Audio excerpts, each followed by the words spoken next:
Hi, good morning, everyone. We're just waiting for the webinar to be filled by audiences, so we can start at around 10:05. Yeah. We're also live streaming on Facebook, so if you have friends who can't make it to the webinar, you can, of course, share this one to your network as well.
All right, before we begin, let me just remind everyone that all questions will be answered after all of our presenters for today have given their presentations.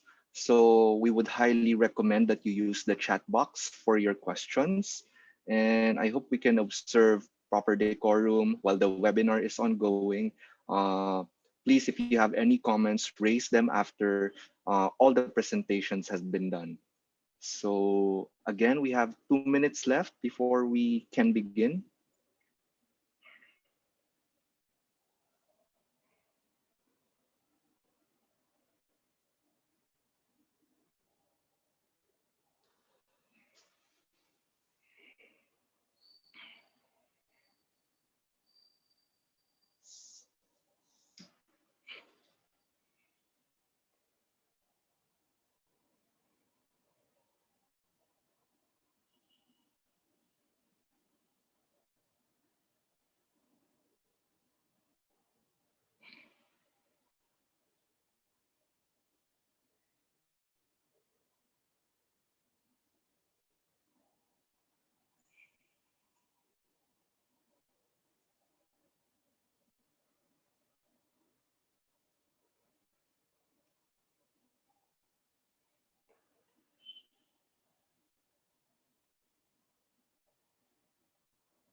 All right. Good morning, everyone. And again, I would like to thank everyone for joining us this Saturday for a very interesting webinar on Sino-EU relations and the shifting status of this major power relations, basically.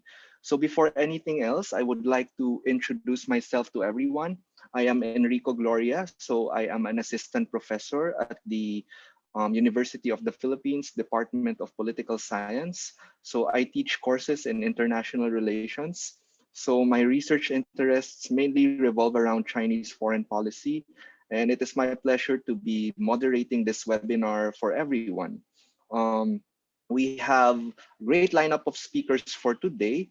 But before anything else, let me just briefly remind everyone of how this particular webinar will proceed. So we have two speakers. First, we have Dr. Wang Yiwei, and then and then we will be making the introductions for Dr. Wang very shortly. He will be giving his presentation for 30 minutes, and then it will be followed by Mr. Rafael De Bustamante TELLO, who will also be giving his presentation for 30 minutes. I will be also making proper introductions for Rafael, and then after that, we open the floor for questions and comments, which will be around an hour. So let me remind everyone again that please reserve all your questions at the end of everyone's presentations. Um, we would highly recommend that you use the chat box for all the questions, right? So yeah, that's it for my introductions. So without further ado, let me introduce to you our first speaker for today. Yeah. So our first speaker is Professor Wang Yiwei. Professor Wang Yiwei is currently a Jean Monnet Chair Professor at Renmin University in Beijing, China, where he also serves as the Director of the Institute of International Affairs and the Center for European Studies. Professor Wang is also currently serving as an expert advisor to the China Council for the Promotion of International Trade Advisory Committee and the TRT World Forum in Turkey. He is also serving as a council member of the China Center for International Economic Exchanges and the Chinese People's Institute of Foreign Affairs. Professor Wang previously served as a diplomat with the Chinese mission to the European Union from 2008 to 2011. He also served as distinguished professor at Tongji University in Shanghai from 2011 to 2013, and a professor at the Center for American Studies in Fudan University, also in Shanghai from 2001 to 2008. Professor Wang was also a visiting professor at Yonsei University in South Korea in 2015 and a Fox Fellow at Yale University in 2000. Professor Wang has written a number of books broadly on the topic of China's rise and its relations with the rest of the world. His recent books include China's Answer to the Question of the Time, Building a Global Community of Shared Future, An Interconnected World, China and the Belt and Road Initiative, China Connects the World, What Behind the Belt and Road Initiative, which was translated in 20 versions, the Belt and Road Initiative, What Will China Offer the World in Its Rise, also translated in 20 versions, Hai Shang, Revelations of European Civilization, published both in Chinese and in English in 2015, and the China NATO Studies series. Professor Wang's main research interests mainly revolve around the Belt and Road Studies, European integration, public diplomacy, Chinese foreign policy, and China-EU relations. Professor Wang has delivered various public addresses and keynote speeches on these topics, having spoken at the UNESCO and at the side events of the UN General Assembly. Ladies and gentlemen, it is my utmost pleasure to introduce to you our first speaker for this morning, Professor Wang Yiwei from Renmin University.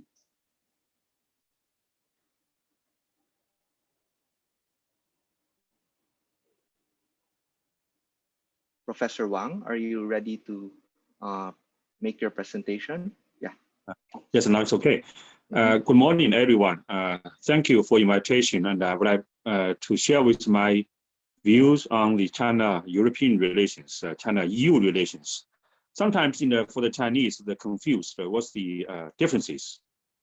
When we talk about the EU, that's the three means in the Chinese eyes. It's European integration process.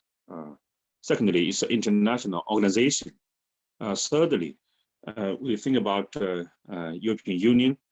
It's most advanced economy. It's an organ. So China-EU relations sometimes confused with the China-European relations. Even Europeans' ideas in the eyes sometimes is a more cultural meaning, geographically meaning. But the EU is economic and political meaning in the eyes of China. For instance, Chinese think about Russia is also European culture, but definitely Russia is not Europe or European Union. Now UK, Brexit, and China still think about UK is more Anglo-Saxon, it's more American, that kind of relations. So there are three identities for the China-EU relations in the eyes of China. First, the European Union is a modern civilization of human being. That's my Yomni Chair program. So European Union as a modern civilization. It's not just an international organization or integration or regional integration. It's about a modern civilization because it's I think it's a laboratory of shared, even go beyond the sovereignties. So something so-called post-modern. So it's a kind of experience. Second, identity in the eyes of China. China-EU relations is not just two kinds of the civilizations, but also two kinds of market. European Union, in the past 15 years, the largest trade partner for China. In the recent 2 years, replaced by the ASEAN. And the European Union transferred technology to China since the open reform. More than one half of all Chinese technology transfer from abroad. So it's a big market for China. And from European Union, also China is a big market. The third identification, China-European Union, is two kinds of forces. The forces mean global governance, diplomatic negotiation like Iranian nuclear negotiation, and also political player. European Union now identifies so-called geopolitics. So these three meaning of the China-EU relations in the eyes of Chinese government. But in the eyes of the European Union, the China-EU relations, they have different identification. The first one, the thing about is a partner. It's a diplomatic partner, is a partner for win-win cooperation, make money. Second, the thing about is a competitor. China technology, even China model, Chinese political system, whatever. The thing about it is a competitor to the European Union. That's different identification. In the past 40 years of China's open reform, the European Union think about the China-EU relations more complementary. China as a developing country, European Union as an advanced economy. But now the thing about is a competitor that means not recognize China as a developing country anymore. They think about the principle, so-called reciprocity. And thirdly, the thing about China as a systematic rival. This makes China very unhappy, of course. The systematic rival, that means China model, Chinese political system, challenge the European Union, so-called the universal values. And also in the global governance, like BRI, Belt and Road Initiative, I think it's more attractive than the European so-called mutual connectivity global gateway project.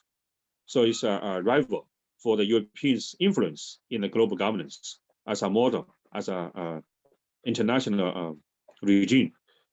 So that's the asymmetry of the three identities in the eyes of the Chinese and the Europeans about China-European relations. So China always highlights relations with the European Union as a multilateral cooperation model. At the same time, China also think about European Union is not a single sovereign country. The driving forces is Germany, France, before maybe UK. Now even some major powers like Poland also play some important role.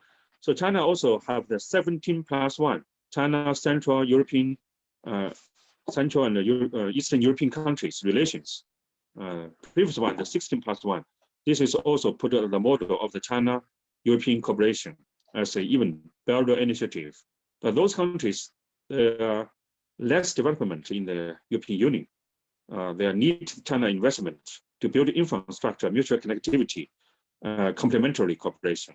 The Western Europeans is more think about ideology, competition from China. So that's first the meaning of China-European relations and the China-European Union relations. The second one I want to share with you is about the historic dimension. When we think about the China-European relations, the Europeans in the eyes of China is a civilization, it's a culture, and China in the modern times learn a lot. We say Mr. Democracy, Mr. Science, the May 4th movement, right? That's all from Europe. Even the People's Republic of China, Communist Party of China, those modern concepts all learned from Europe. So in the modern times, Europe actually is a Chinese teacher, mortar. But in the history, ancient times, from the Silk Road, so-called the four great innovations of China, from Arabic to Europe, make Europe so to reach the, we said, the Renaissance and Enlightenment, particularly for the printer and the paper print, all this. In the current so-called the new era, China-European relations with a mutual learning.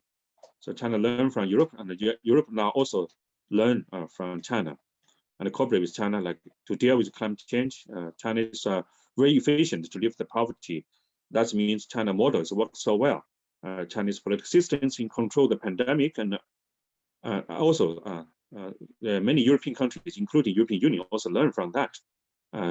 Even stimulate from China, like the European Union also issued the industrial policy strategy, which also maybe China previous time learned from Europe, but practice is more efficient. And then Europe also learned from China, even United States. So that's mutual learning process. It's more reciprocity, is more respect each other as equal, not in the previous time either looks down upon to each other or from European side or from China's side. And then open reform of China, like Deng Xiaoping said, is more open to the United States. The four dragons, four tigers in Asia, who open to the United States, economically modernized. So China will follow the trend.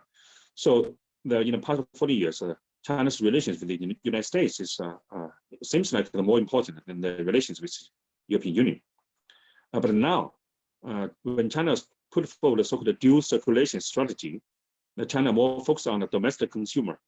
China also began to want to make rules.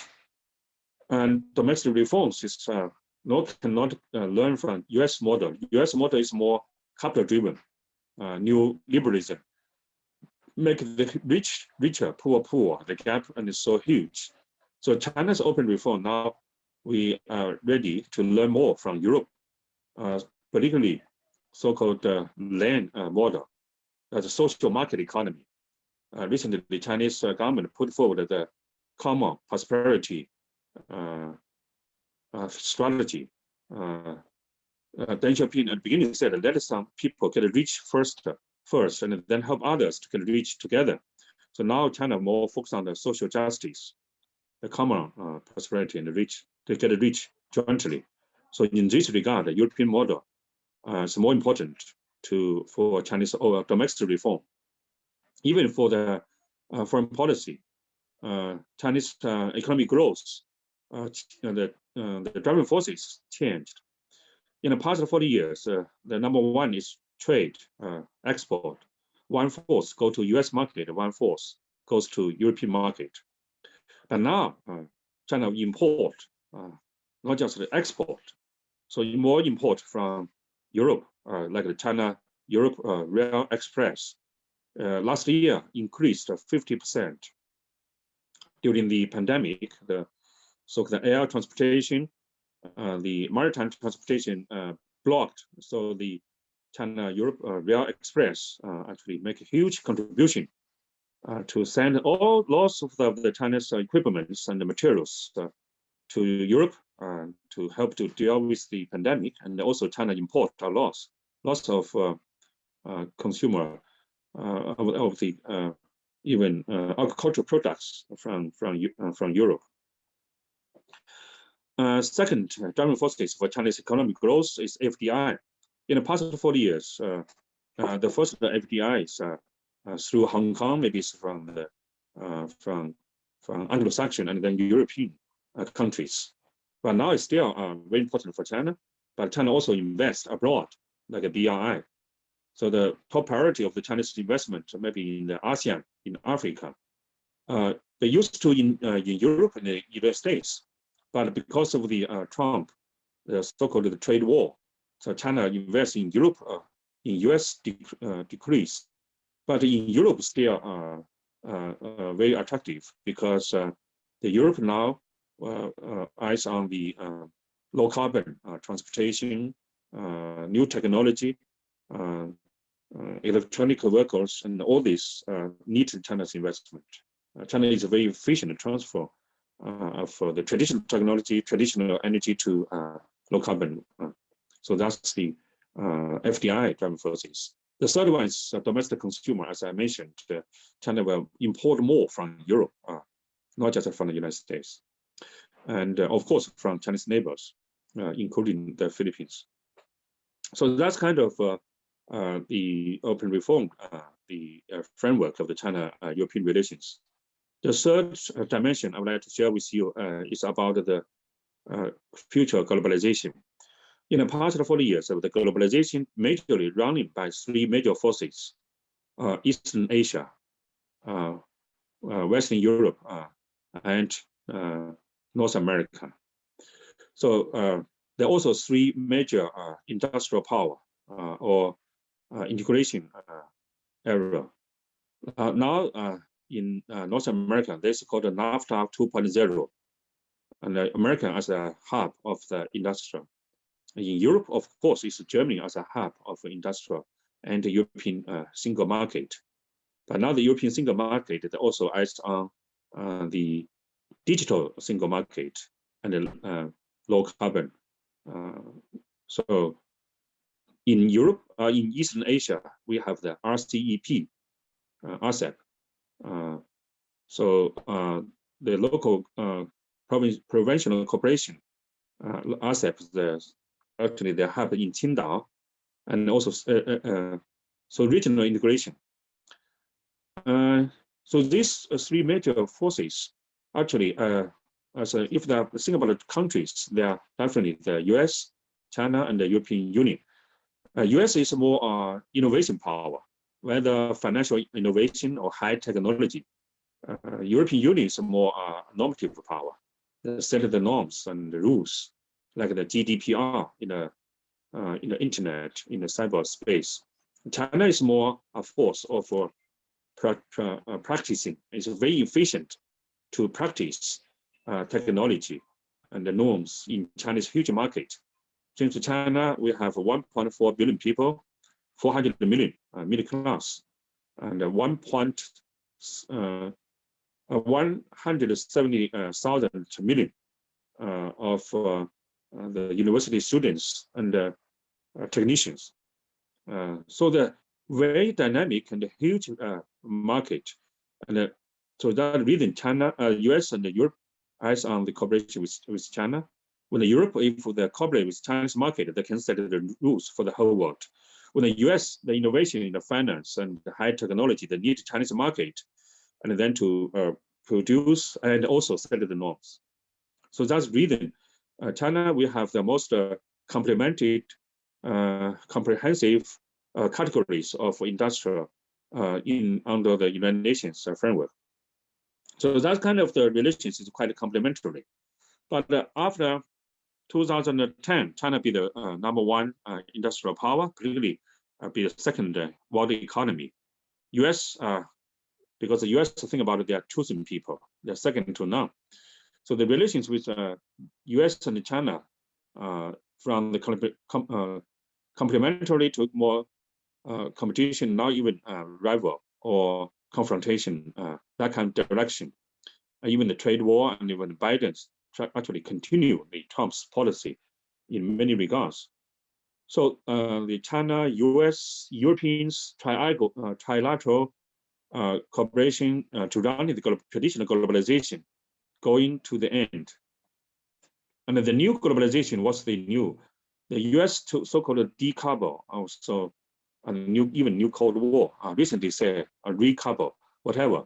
But the high technology, the more think about the new high standard, And then China also joined the CPTPP negotiation.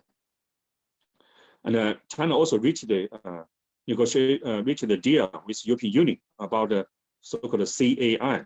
Traditionally, we think about it as bilateral investment treaty. Of course, the European Parliament now, because of the sanctions and the anti-sanctions, and then sustainable or of that kind of deal. But RCEP definitely set the simulation of the Europe to reach that kind of the deal with China. And then the China-European relations to jointly to set the low carbon and also digital partnership. That'll be the top priorities for China-EU relations. Of course, US is also in a hurry. When China and the Europeans reach the deal of CAI, US think about they'll be isolated because of the domestic problems. US cannot join the CPTPP negotiation. So even US are actually against the CAI, against any strategic cooperation between China and the European Union. So European Union, of course, they have some domestic, even ideology problems with China, and also Hong Kong, Xinjiang, now recently even Taiwan affairs, make some troubles between China and the European cooperation. And then the kind of these new triangle relations still in the process. So the future globalization maybe is not a new liberalism driven anymore. European Union also highlights so-called diversification of the global supply chain, safety, not just the security, resilience, diversify of the supply chain. This is the new trend. The US, they want to dominate, still want to dominate a new global supply chain in the name of the Democratic Alliance and also high technology alliance. So the jointly built transatlantic trade, technology and trade council. But of course, there are many troubles between the European Union and the United States. United States want to dominate, take a leading role always. United States is a religion country. Europe want to seek the strategic autonomy. So they need to cooperate with China and then to bargain with the United States. And as well of China, if China can have a more close cooperation with European Union, the United States also be a little bit in the valley. So that kind of triangle or three regional or major driving forces for the future globalization will shape of the China-European relations, even China-US relations in general. And then two major topics, as I mentioned, is digital cooperation and low carbon market rules and the technology. When the Chinese cultural and political system maybe in some areas actually get some advantage in practicing of the digital technology because Chinese society is quite secular. Most of the Chinese people, particularly Communist Party members, don't believe in a single God. So they can practice the digital technology very efficient. In China, we have more than 1 billion netizens in China. So it's very efficient, like e-commerce, now even AI, quantum communication technology, ICT. And the European Union, they want to set the rules. They need a huge market dynamic and even technology innovation. US, of course, is very advanced in the digital technology. But the problem is the US is very diverse. The African Americans cannot use the face identification technology. Otherwise, it's a political incorrectness. And also, Americans believe in God, so they cannot practice the digital technology so efficient. So that kind of relations will shape of the future of the cyberspace. Low carbon. US, the only focus on the cut the CO2 emission from the producing. And the European Union not just producing in the factory, but also transportation. And China, whether from the way of producing, way of living, transportation, but way of thinking, China changed a lot. So those, the low carbon cooperation, but competition will also shape the future of the international actually politics in the 21st century. So that's basically I want to share with you my views of the meaning of the China-European relations, the different three means in the eyes of the Chinese and Europeans. The second is a historic dimension, and now globalization dimension about that. And finally, to the Philippines, your concern or interest, or ASEAN in general. What the European-China relations will shape or influence of the China-ASEAN cooperation, the Philippines cooperation in particular? Firstly, China-EU relations. If the South China Sea negotiation, we have the code of conduct. Actually, we learn from the Europeans' normative power. So it's good in this regard. COC negotiation.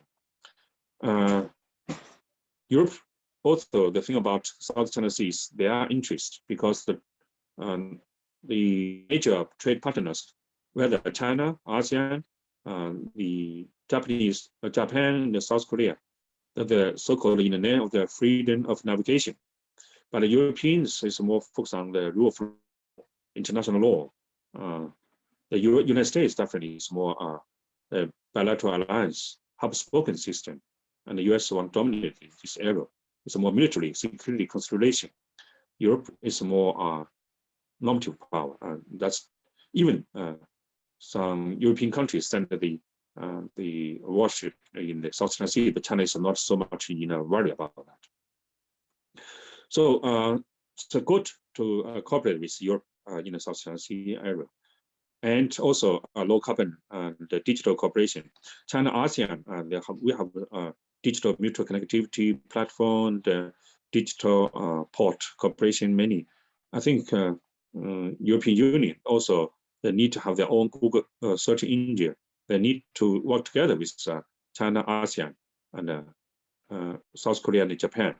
China, South Korea, and Japan combined together contribute half of the e-commerce and the key driving forces for the digital technology, not just innovation, but even practicing. So European Union also highlights the ASEAN as particularly RCEP as the largest free trade zone. Also is very, I think, play a very important role. Even the level is not so high as European or CPTPP. However, it's very diverse and developing very rapidly. I think the China-European cooperation is good for the Philippine relations, even though European Union, some countries, the parliament, always play the card of so-called human rights, Hong Kong and Xinjiang, sometimes make trouble of China-European relations. But in the long term, European Union seek the strategic autonomy. This multilateral cooperation is, I think, it's good. Seems that ASEAN is also 10 countries.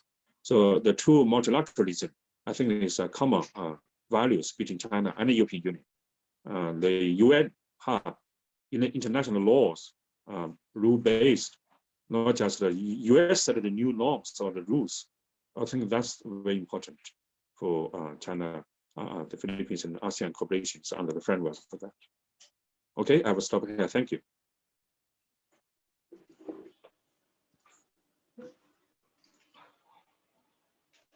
All right.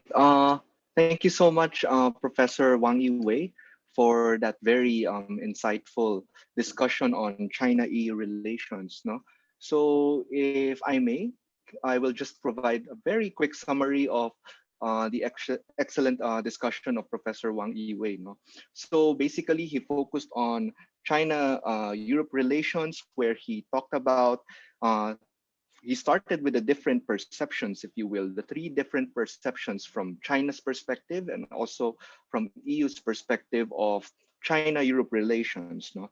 And then he moved with a discussion of the historic dimension of this relationship, focusing on how their great civilizations and ultimately mutual learning from each other contributed to the development of these two powers, if you will. And then he proceeded with a discussion on the globalization and the dimensions of this, the globalization dimensions rather of China-EU relations, mentioning significant developments from old globalization and also current globalization focused on RCEP and CPTPP, at least the competition, if you will, between these two uh, trade agreements, mega trade agreements.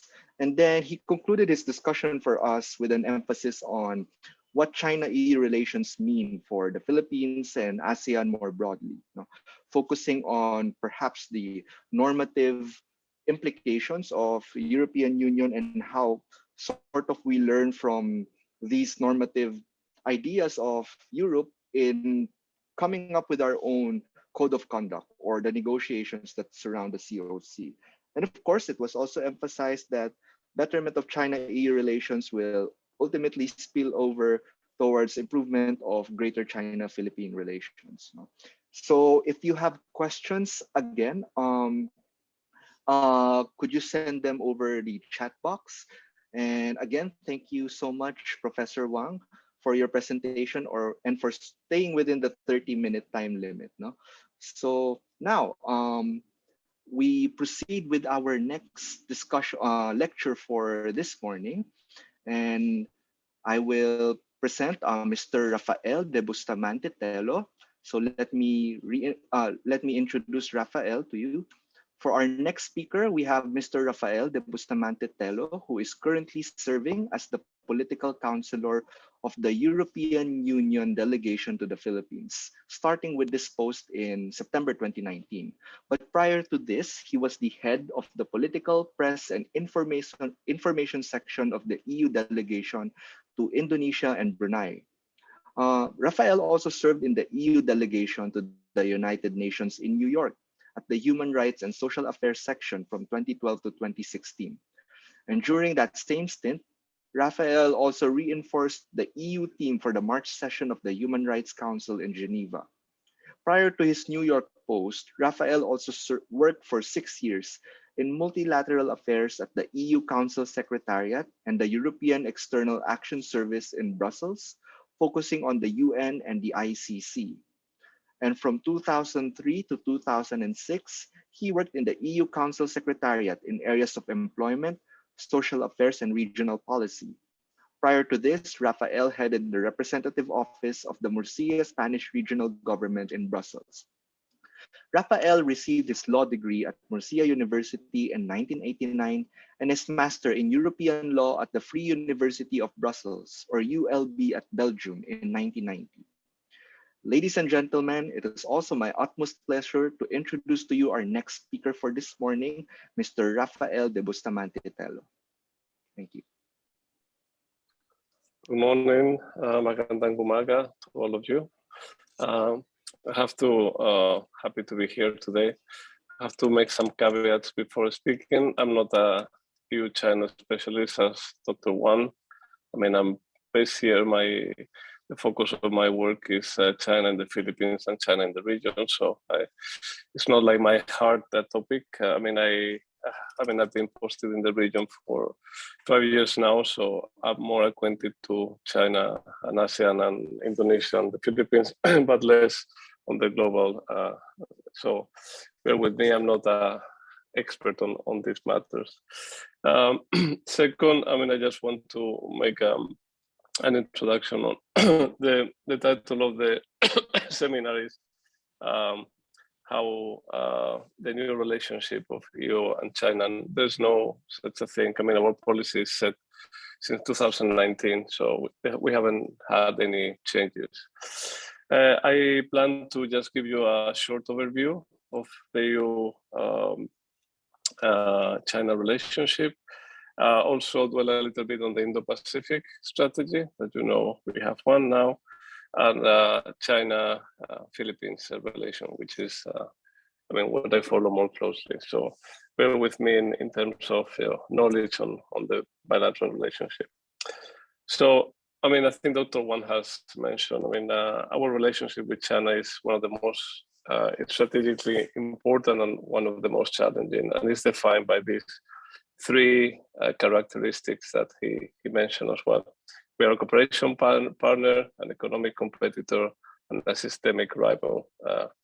So this is our mantra. I mean, this is what you find in every EU-China definition of our presentation. But as I mentioned, the policy hasn't changed. I mean, despite of multiple hiccups in the relationship, the relationship continues. I mean, there are regular contacts between our leaders. So let me just develop a little bit on these three issues. On the one hand, engagement with China remains essential to uphold our interests and to deal with global and regional challenges such as climate change, Iran, DPRK, or Afghanistan. So engagement is part of our multifaceted approach. On the other hand, as you well know, we don't share, China doesn't share many of our values, notably the commitment to human rights, pluralism, democracy, accountability, and market economy principles. It also promotes an alternative governance model. It clings to its self-declared developing country status rather than taking on obligations that befit a leading global power. After months, as I mentioned, of frozen relationships, and I will, you know why, relations are slowly resuming, and we are having a re-engagement on selective and coordinated areas. It's important to note from our side that you know we try to keep and maintain an EU unity approach, keeping all member states together on this. This is a challenging relationship also because there's a lot of bilateral trade interests between our member states and China. COVID-19, of course, has further strained the relationship in a way. You know, the uneven economic recovery has further accelerated existing dynamic with an increasingly assertive China in the multilateral system and in bilateral relations, further shifting the balance of opportunities and challenges that China presents for the EU. In parallel, the US and China confrontation has also deepened, and this region is a very good witness of that. So, you know, our engagement is also coupled with a robust pushback when US interests are threatened, when China challenges universal norms, or when there is attempts to undermine rules-based international order, like in Hong Kong on the South China Sea. We are also committed to taking autonomous actions to strengthen our rulebook and reduce our vulnerabilities, like in investment, foreign subsidies of 5G. I would like just to touch upon two issues, economic, that Professor Huang mentioned, and also human rights and climate. These are important issues for us. On the economic side, you know, uneven playing field, economic imbalances and asymmetries negatively affect the bilateral relationship.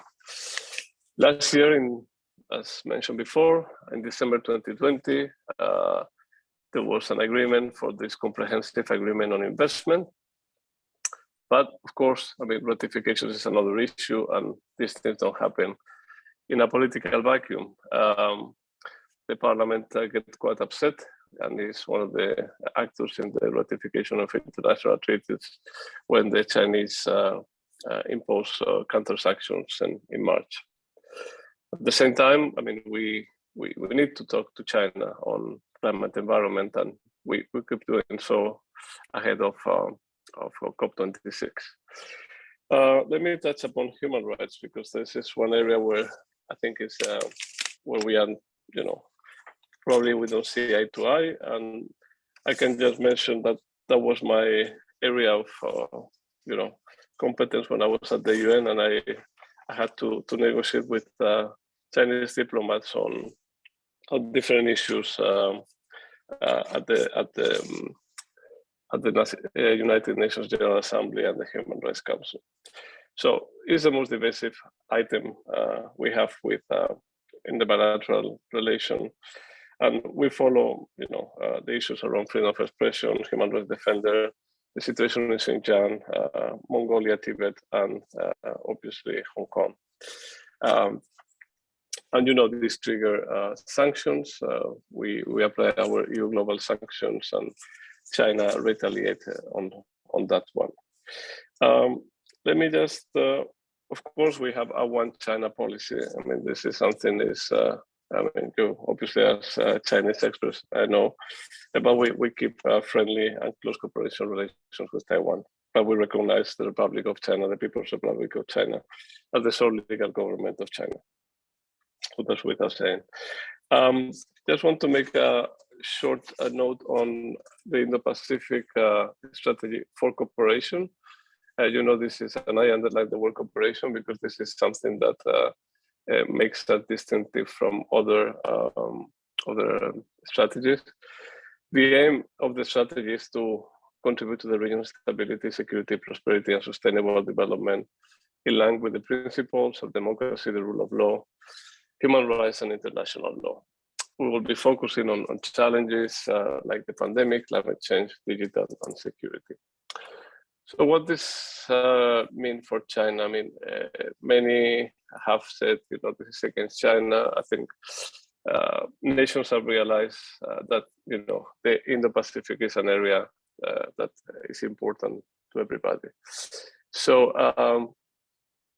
as I said earlier, it's a strategy on cooperation.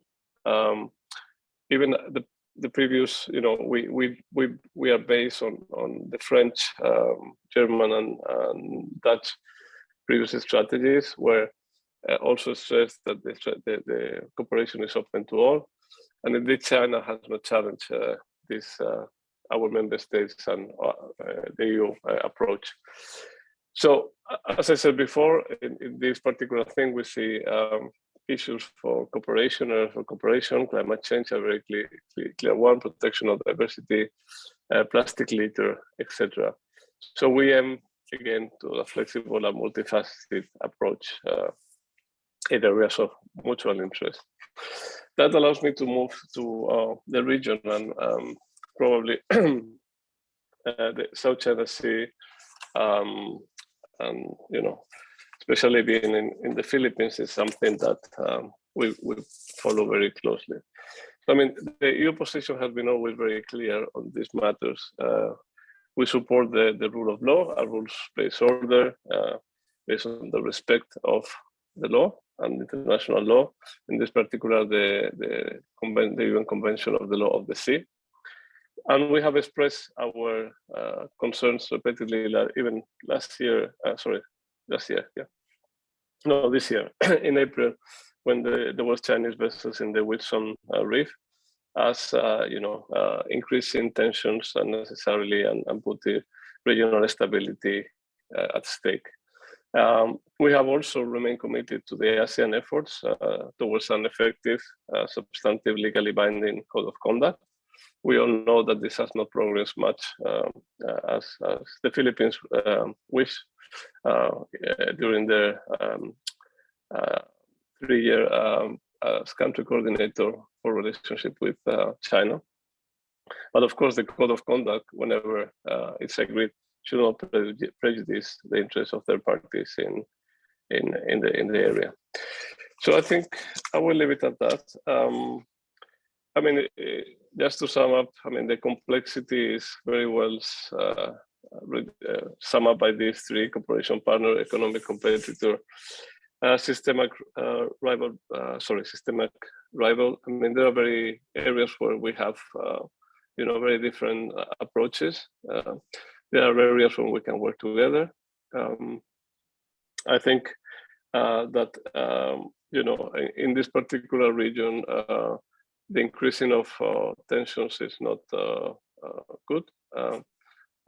So we always call for restraint, to respect of the rule of law and the international law.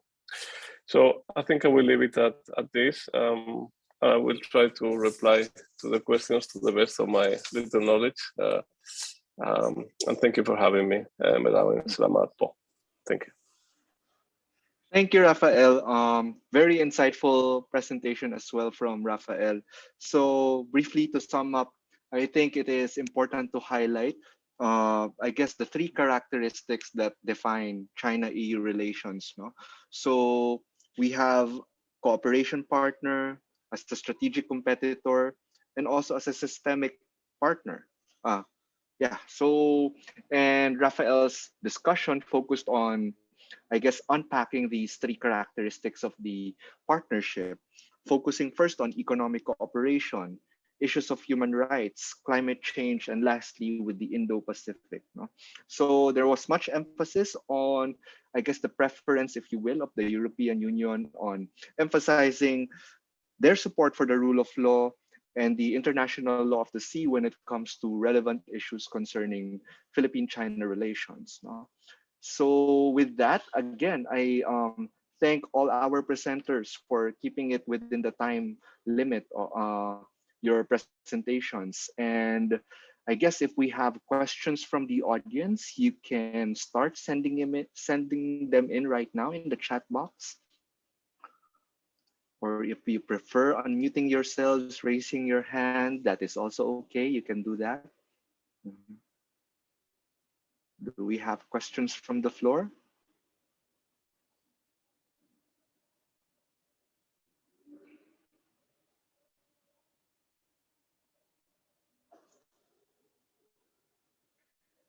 Okay, so I have here one question from the audience. So the question is, and I will read it in my private inbox. Considering the role of values on how the European Union manages its foreign relations, how do China and the EU move around their disagreements on each other's fundamental values? Again, I will repeat the question. No? Considering the role of values on how EU manages its foreign relations, how do China and the EU move around their disagreements on each other's fundamental values? So I guess this is a question on the non-negotiable values, if you will, especially on EU side, you know, with respect to human rights and democracy, and how does it affect the relations of these two powers? So Professor Wang and Rafael can answer the question. Uh, Maybe we can ask Professor Wang to first respond if he has any response to that question. Okay, thank you. Thank you. If you think about China, there are three Chinas. First is the traditional China, traditional Chinese culture as a civilization, 5,000 years. Chinese are very proud of that. Modern China, 1911, Republic of China, the first republic in Asia.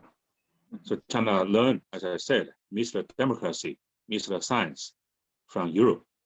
So modern China actually reflects of the European values.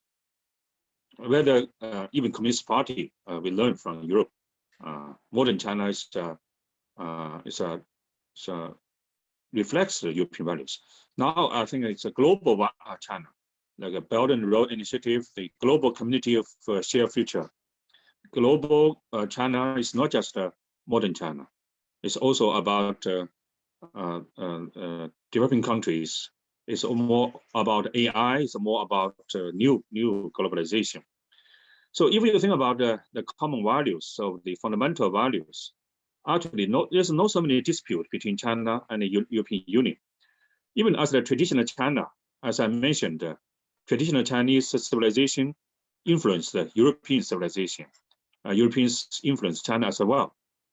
In the so-called the axis of the age, like Plato's era and the Confucian era, very similar. In the modern times, China learned more from Europe. And then global China era, as I said, mutual learning each other. Even Chinese, we have the 24 characters of the core values, including the traditional Chinese core values, like we say Chinese people-centric, excuse me, and also democracy, freedom, liberty from Europe, but now it's the universal values of the United Nations. China actually is a key player of the negotiation of the reach this chapter.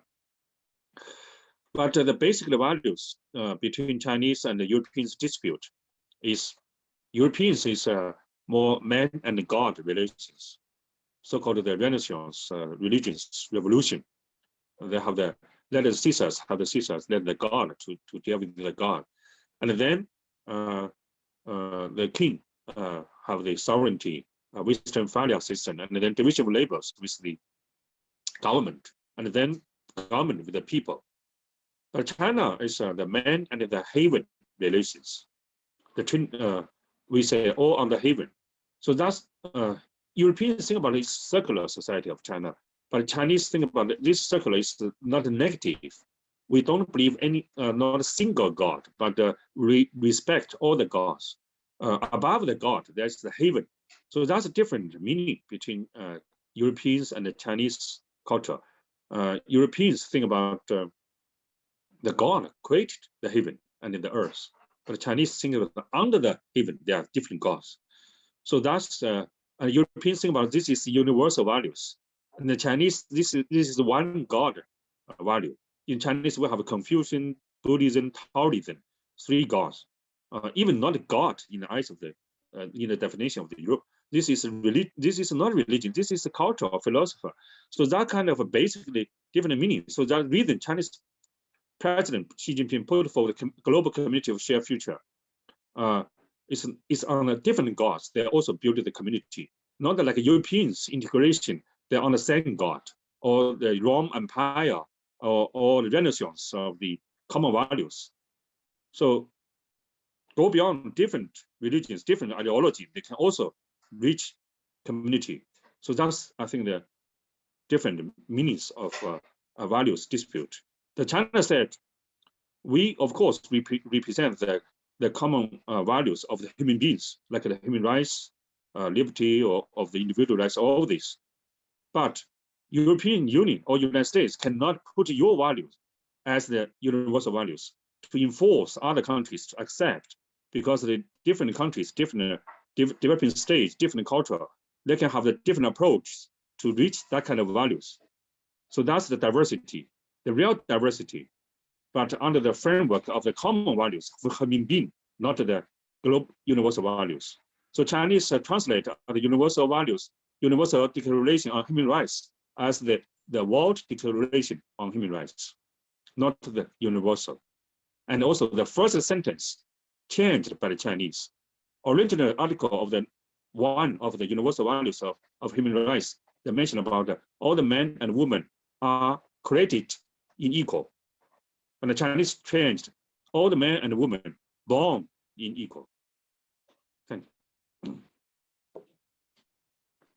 Thank you, Professor Huang. Rafael, do you have any response to that or to the question? Yes, I mean, I cannot, I'm less strong on philosophical values, and I think the Chinese culture is very rich and ancient, and it's a big country with a long history. So, but on human rights, as I said, we have diversity of views. For us, it's very important to uphold human rights as defined by the Universal Declaration and different treaties. And this is a fight we have. I mean, we may have different interpretations. We also may have, to face China now in the multilateral fora, trying to somehow rewrite some of these universal values. But we deal with it in two different ways. I mean, one is dialogue, and we keep talking. We had held annual human rights dialogue with China, except last year due to COVID.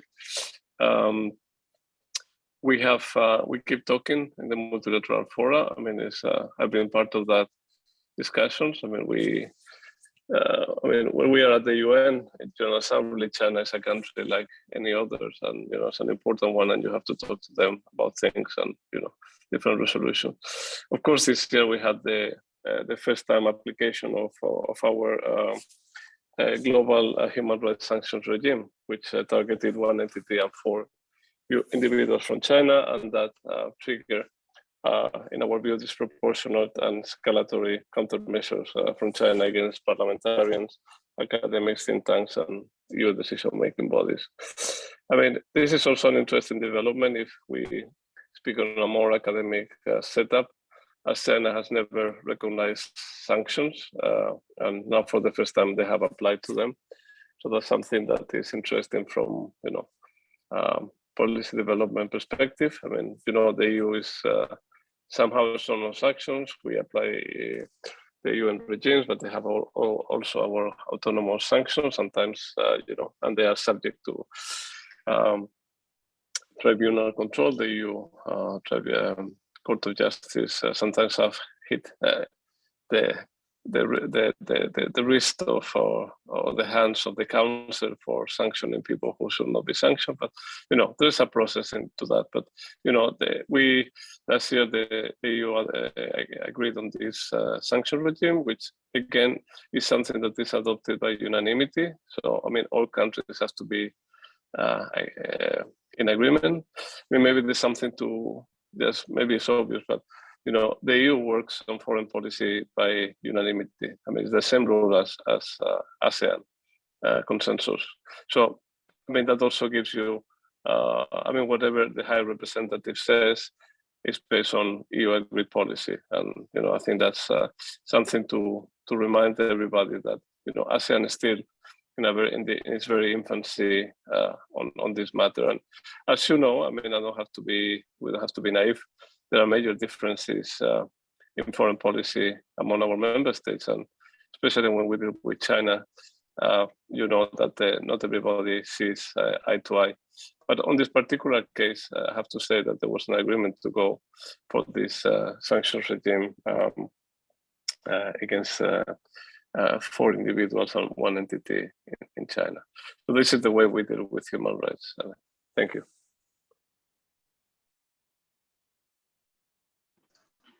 Thank you for that, Rafael. Do we have any more questions? We have one here in the chat box. This is specifically addressed to Rafael. So, is the US-China rivalry entering a new Cold War because of their increasing tensions on many global issues? What is EU's outlook on the future of US-China relations and its impact on international security? So basically, it's the focus on the EU outlook for Sino-US relations. We know that tensions have increased between the US and China, and I think there was a high point during the Trump presidency. I mean, I think the policy has not changed dramatically with the Biden presidency. And of course, the relation is as complicated as ours. I mean, because there is a commercial part, you know, a need of cooperation on China to fight global challenges. But I think particularly in this region, which makes it more complicated and probably more tense, is you know, the fact that the Philippines is a treaty, have a defense treaty ally with the US, and you know, we had gone through the motions this year. The relationship is full back in track, and you know, the AUKUS, the new security pact, and you know, I think that's we are also, you know, our position on this. We were not too happy about learning by the news that this was happening, and you know, the issue with Australia and France, etc. So I think tensions are rising in the region.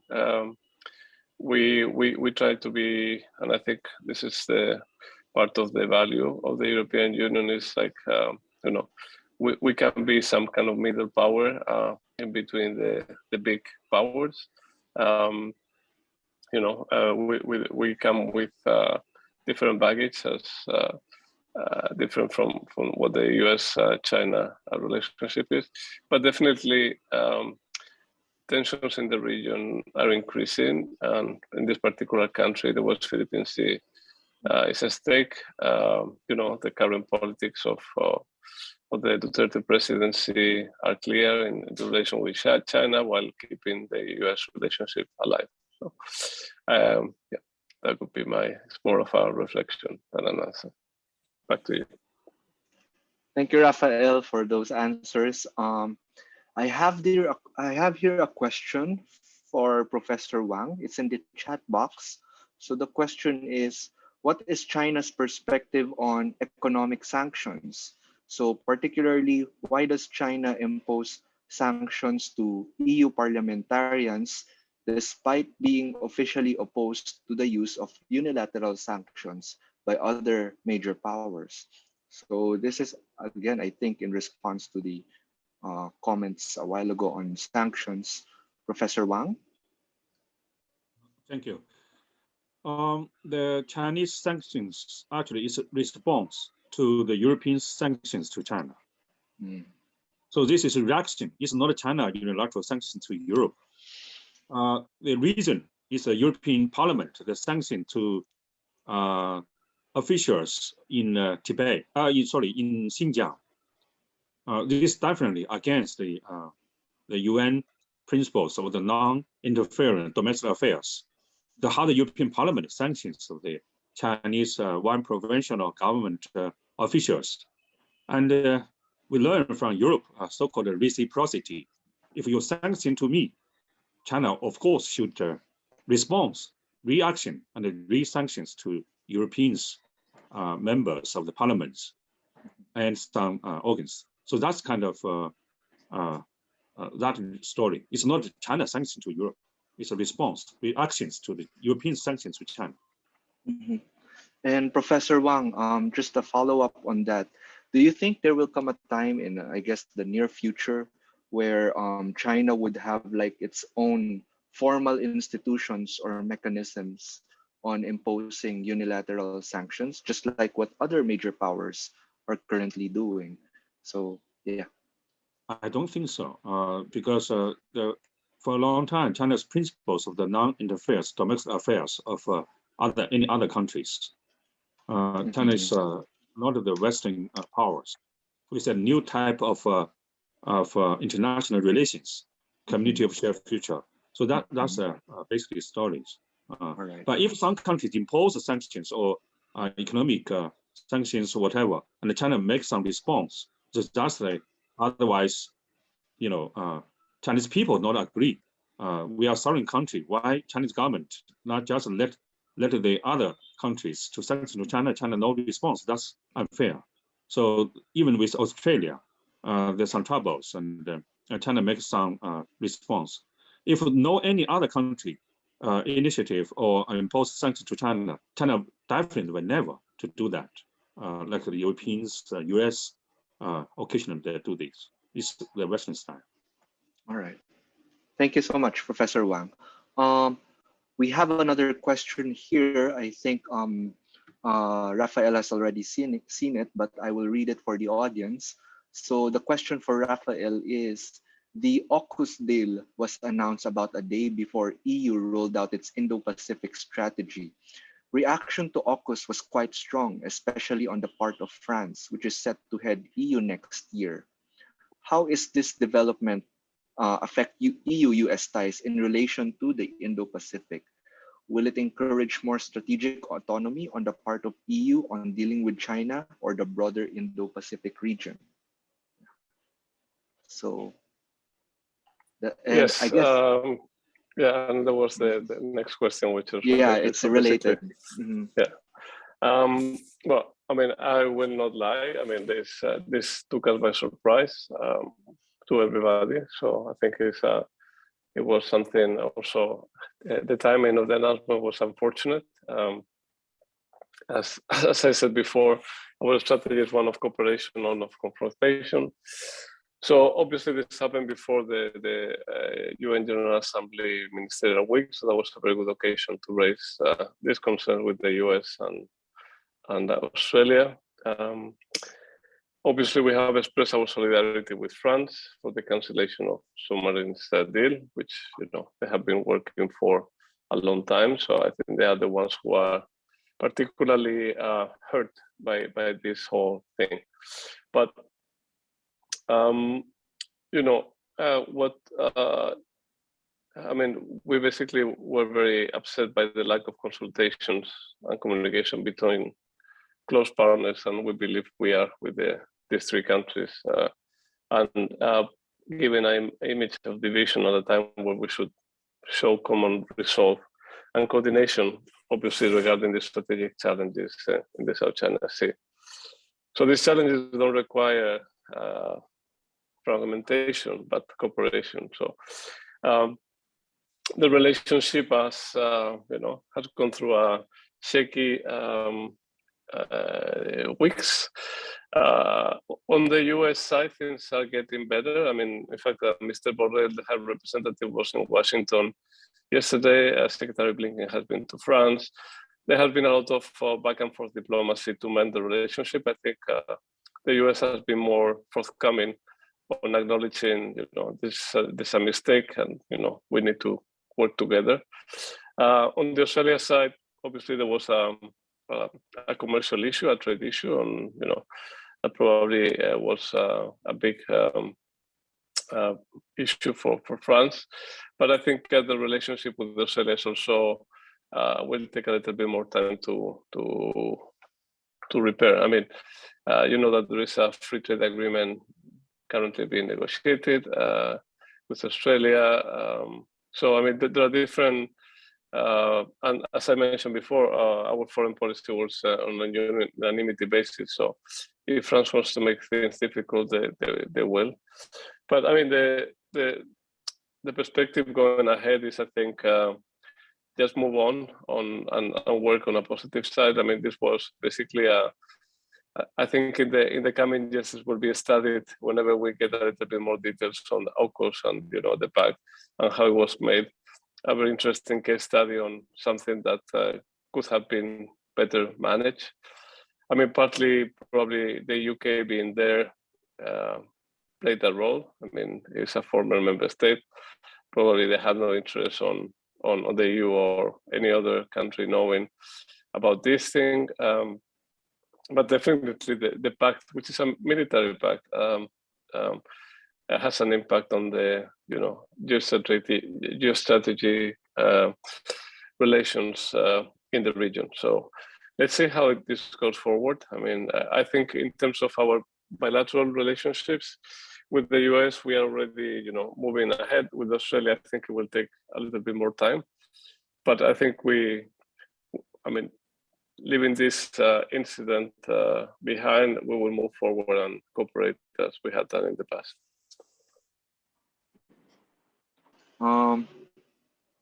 Thank you for those answers. Rafael, do we have any more questions?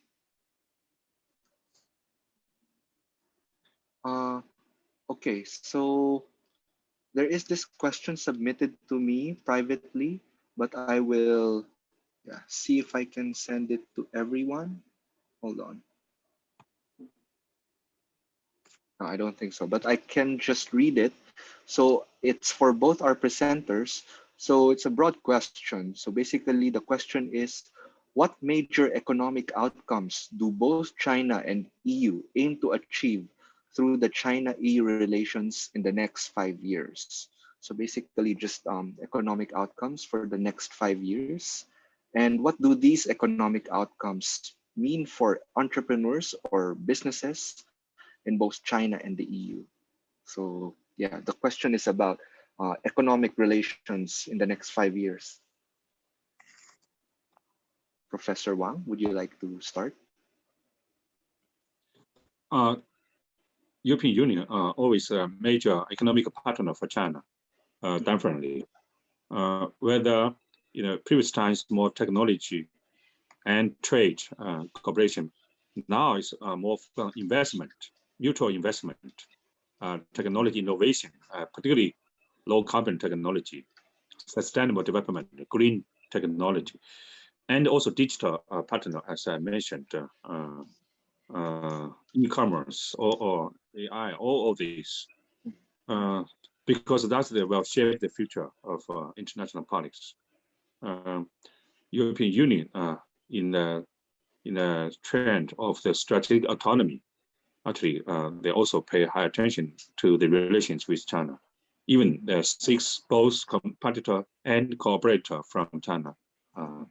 So that's basically a lot of opportunities for entrepreneurs to invest in the sustainable low carbon technology and digital technology, whether innovation and also set the norms and the practice, electronic vehicles, sustainable development, and digital maritime cooperation, transportation. All this, I think, makes lots of corporations investment. There are three models in the world about digital. One is the US is a capital-driven private, but the problem is rich, richer, poor, poor. China is more government, major forces. But now private companies also play a very important role. And the Europeans so-called the social market principle of the model. So these three models, they both have the advantage and the disadvantage. But if they work together, they definitely can have a more competitive advantage towards another side. For instance, if China and Europe work more closely, definitely can increase the competitive advantage compared to the United States. So both sides need each other, even though they also have a dispute and competitor errors. So that's basically my views. Thank you. Thank you, Professor Wang. Rafael? Yes, I think, I mean, in the medium-term future, I mean, I think we already have the basis of this comprehensive agreement on investment, which should rebalance market access and level the playing field of our companies in China. So I think, as Professor Wang said, the economic relationships are a very important one. I mean, it's something that, I mean, the world is interdependent, and we have seen that. So I think, and the fact that this was agreed, like, you know, December last year, when we were already in the middle of a COVID crisis, shows that, you know, there's a willingness to work on these issues. I think both markets are interdependent. I mean, the EU market with 27 member states remains one of the biggest. The UK left, but, you know, still we are one single tariff border for Chinese products, and again, the Chinese market is an enormous one for us. So I think on this basis, and we know where the issues are, where can be advanced once, you know, hopefully there's no more issues with, you know, sanctions and counter sanctions and etc. Thank you. Mm-hmm. All right.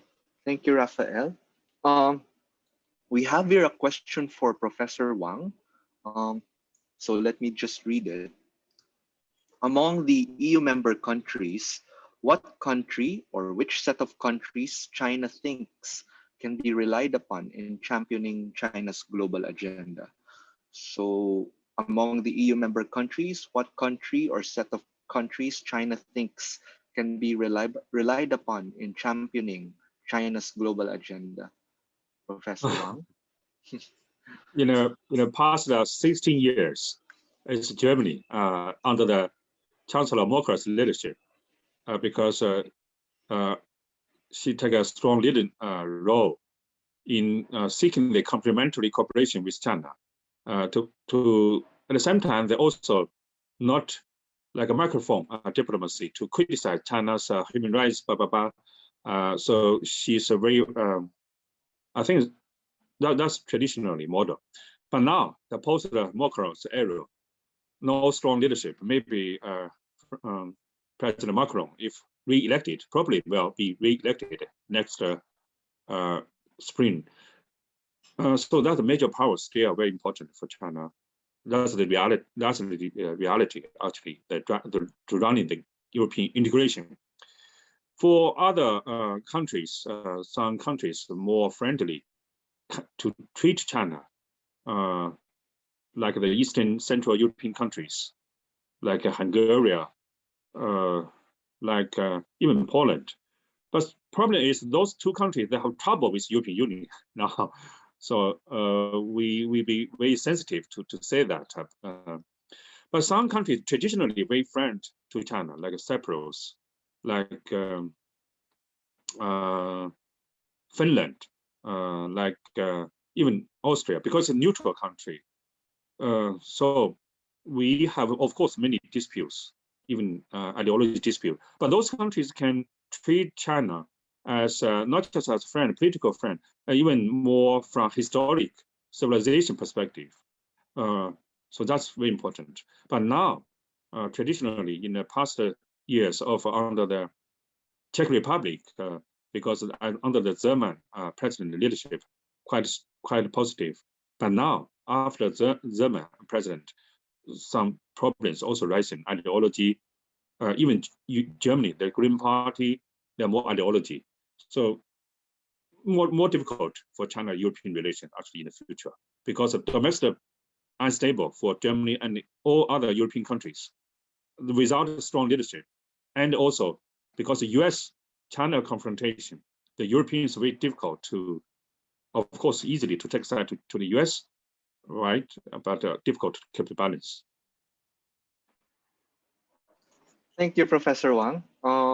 We have a lot of questions coming in, but let me just divide this one per presenter. So I'll proceed first with a question for Rafael, and then go back again for a question addressed specifically to Professor Wang. So we have here, Rafael, a question from Lucio Pitlo. So the question is, RCEP is expected to take effect next year, with China a major member economy. Meanwhile, post-Brexit, UK had expressed interest to join CPTPP, and China recently did too. How does EU react to these significant FTA developments in the region? Rafael? As a trading power, we welcome all these developments. I mean, there's nothing to hide. Maybe just a word of caution. I mean, when we speak about these agreements, they are quite limited in scope. I mean, our free trade agreements are much bigger in the scope, so that's why sometimes we don't have so many, because we want to have many protection of investments, protection of intellectual property, sustainable conditions for workers. So I mean, this obviously we welcome more trade than open trade. I mean, this is something that is part of our who we are. So there's no reason to be afraid of them. And we think we are a trade power. I mean, not as big as China, of course, but the more open trade. I mean, that also contributes to somehow addressing the geopolitical issues. I mean, we want the Indo-Pacific to be free and open, and all the roads, sea roads, to be flowing in a normal way. So the more we have these flows, the less problems should be happening. So that's my reply. Thank you, Rafael. We now proceed to a question addressed specifically to Professor Wang. So Professor Wang, the question by Pax is, has the general slowdown in the Belt and Road Initiative been a setback in the deepening of China-EU relations, given the formation of the 16 plus or 17 plus 1 groups? Yeah. Okay, the two response. First one, what's the mean slowing down of the BRI? The globalization is slowing down. So it's everybody suffered the economic recession and the transformation. I think it's a transformation is more correct to explain. Actually, like China-Europe Express increased, as I mentioned, 50% last year. So it's a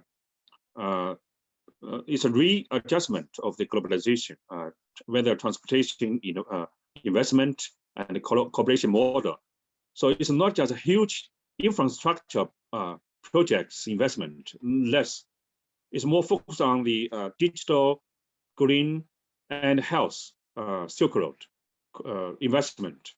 Focus more on the economic zone, industrial park to make it profits and tax and job creation, that kind of, not just the China fund of the projects. The PPP model is more highlight, right?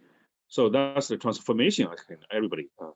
Secondly, China-European cooperation, of course, is very important in the BRI. 17 plus 1 is priority, but it's not the whole. Actually, the top investment destination of the BRI is Africa, is ASEAN, is not Europe. It's increased actually. Europe, 17 plus 1 is important, but other countries actually also attract many Chinese investment to cooperate. But those countries, they are not joined the BRI. They denied this investment as a BRI projects. So and so make some differences. Recently, Lithuania, they want to quit the so-called the 17+1, also quit of the BRI, but not officially. Recently, the government regret, make trouble with China. They want to make up relations with China. That means it's the need, the cooperation, the investment. It's good for them.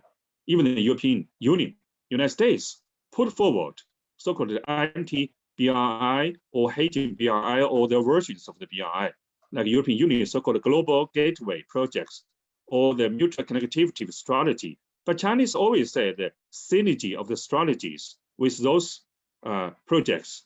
We are not exclusive to anybody. We welcome the competition, cooperation, always want to seek the synergy of the strategy to cooperate with them. The so-called B3W, the G7 summit, President Biden say building back of the better world projects. But people very question about that because the US, even the lack of the investment in the domestic infrastructure, how can you rely on the US invest in other countries' infrastructure? So still a bubble of but they want to do something to hasten China's influence. That's all. Thank you so much, Professor Wang, for your response on that. We have a question for Rafael. It's a bilingual question, but I will read the English part for everyone. So Froilan's question for Rafael is, given that you're serving in a global region where contestation of powers are the most obvious, do you think dialogue and deepening of relations between EU and China are still possible? And by what manner or what means? Rafael? Thank you, and also nice to read my language on coming from one of the participants. So thank you very much. I mean, dialogue continues between China and the EU despite of the hiccups. I mean, our High Representative met with State Councillor Wang just at the end of September, on the 28th of September, on the EU-China strategic dialogue. So all these issues that, geostrategic and political issues were addressed. They talk about AUKUS, they talk about Indo-Pacific, they talk about Afghanistan, which is a big, issue right now, the future of Myanmar, areas of cooperation, like we mentioned before, climate change, etc. We also engage in human rights. So, I mean, it's a constant dialogue. I mean, we cannot live, maybe this is my UN voice speaking, we cannot live in isolation, and people need to talk to each other. Look at North Korea as the opposite example of an isolated nation by its own willingness and how things work for them. So yeah, indeed. I mean, all these issues are discussed openly with China, which is, we can say that it's not an ally. I mean, we can say it's not a like-minded country like the US and others. But I mean, we definitely address issues, and when we have to speak up on on things within they are a threat to international peace or regional stability, like as I mentioned in April, the statement we made on the presence of Chinese vessels in the Whitsun Reef in the West Philippine Sea. We do. Thank you. Thank you, Rafael. Do we have more questions for our presenters?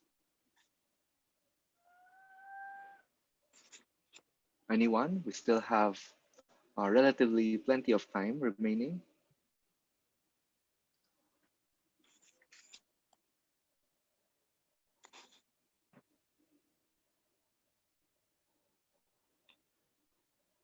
Okay, so I'm just gonna quickly check my chat if I've covered everything.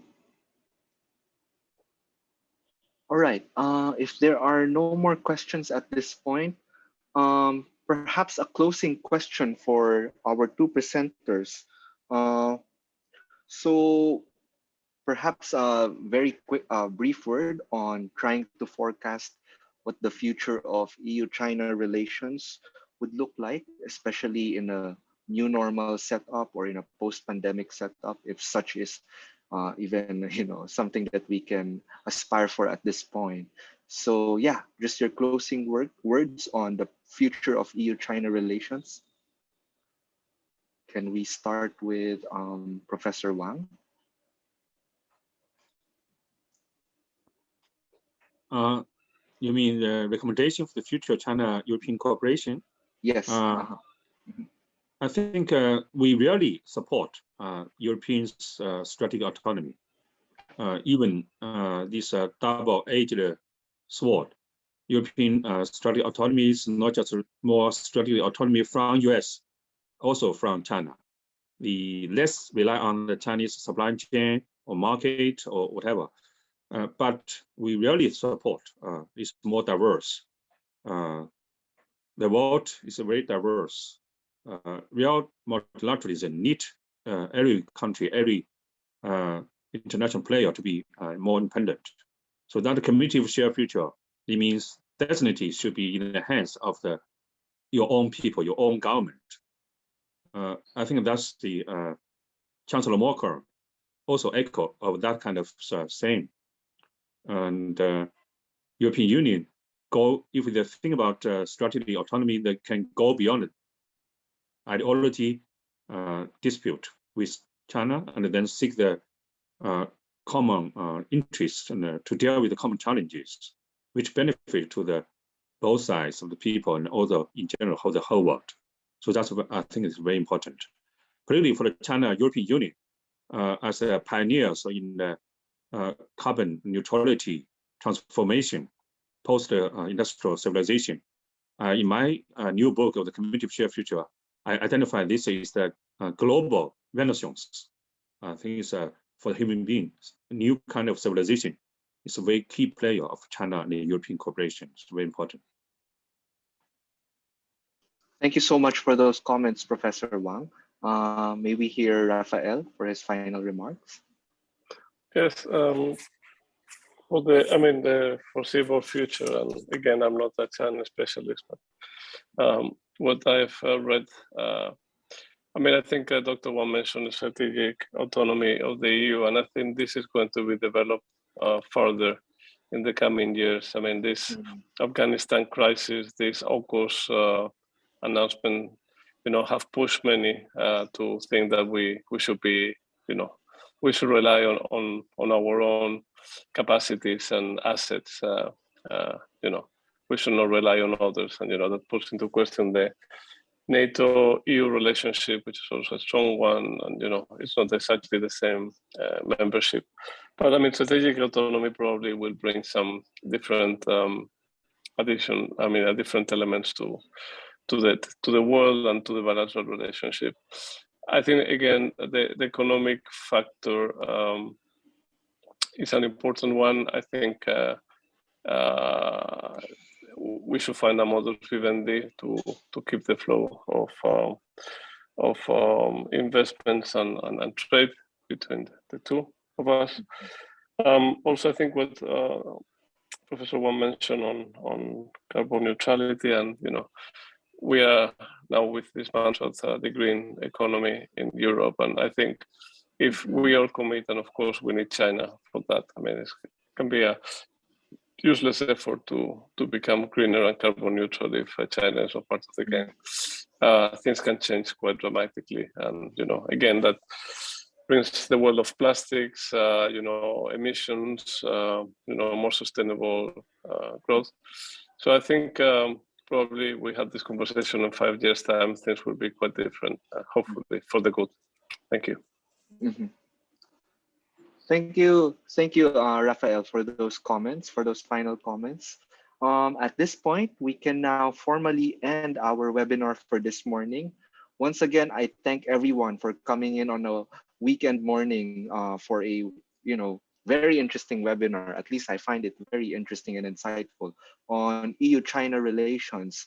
But before we go, I would just like to remind everyone that you will receive an evaluation form for this event We will appreciate it if you can answer the evaluation form and return it to us. And also, I would like to quickly promote our next event on the 13th of November. It's also a Saturday. The topic will be on the current and future status of US-China relations. So I hope everyone can still take a look at that. And if you're interested, you're more than welcome to join that webinar. Again, at this point, I would like to thank our presenters, Professor Wang Yiwei and Mr. Rafael De Bustamante. Thank you so much for coming and sharing with us your knowledge. I think you will be receiving your official certificates from our organizers via email. Thank you so much. And again, it has been my pleasure moderating this webinar. Have a great rest of the weekend to everyone. Thank you. Bye-bye. Thank you, Rico. Thank you, Professor Juan. Thank Thank you. you all. Bye. Bye.